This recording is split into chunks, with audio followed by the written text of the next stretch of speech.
Olá pessoal, voltamos para mais uma aula rápida e nessa aula rápida de hoje nós vamos mexer um pouquinho aqui, ou seja, aprender um pouquinho sobre o capacitor. É uma revisão de eletricidade e vamos aprender um pouquinho das propriedades do capacitor. Pessoal, o capacitor ele tem a propriedade de armazenar cargas, né? Quando você pode pegar e ver aqui, ó, armazenar cargas elétricas, né? Armazenar uma carga elétrica. Mas como é que ele faz isso? Como é que ele funciona? O que que é? Do que ele é constituído?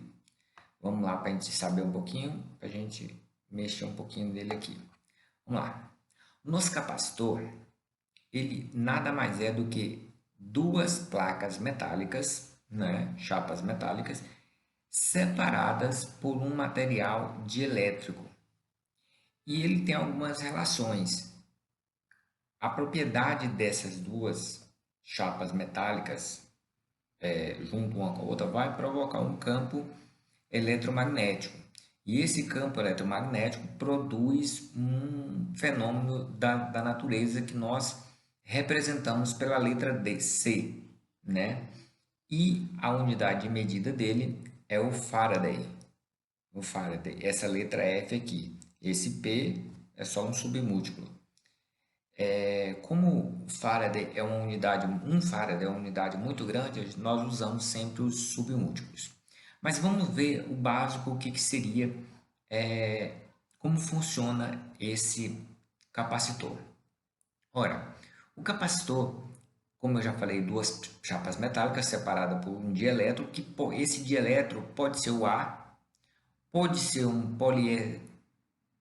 poliestireno, pode ser, no caso, um papel, pode ser, no caso, a porcelana, pode ser a mica, pode ser um vidro, né? Pode ser, no caso, silício, né? E pode ser também a água.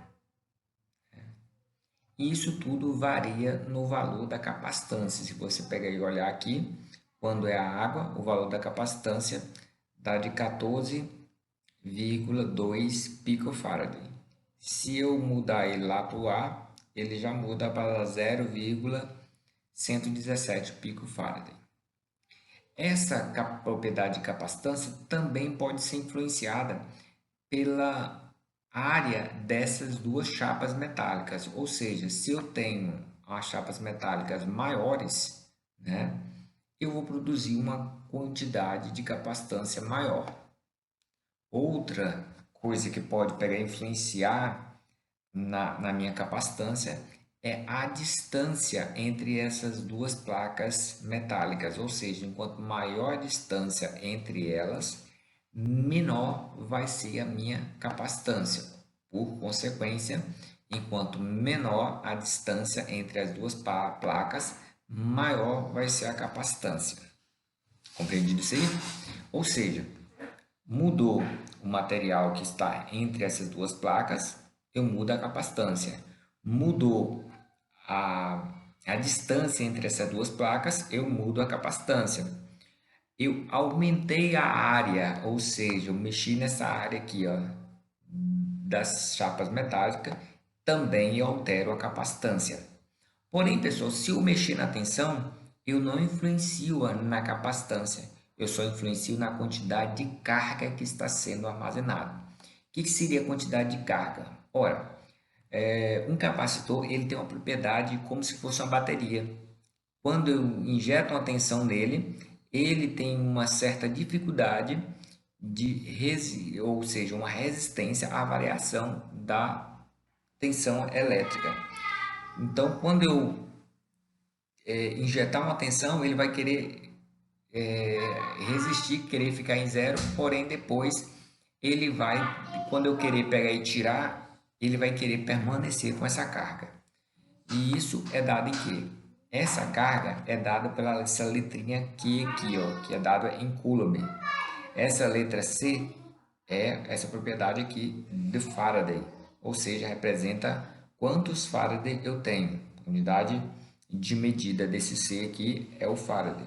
E o U, como a gente viu em vários países aí, no caso nosso e do Brasil, usa a letra V, né? Mas também o U é representado como tensão elétrica.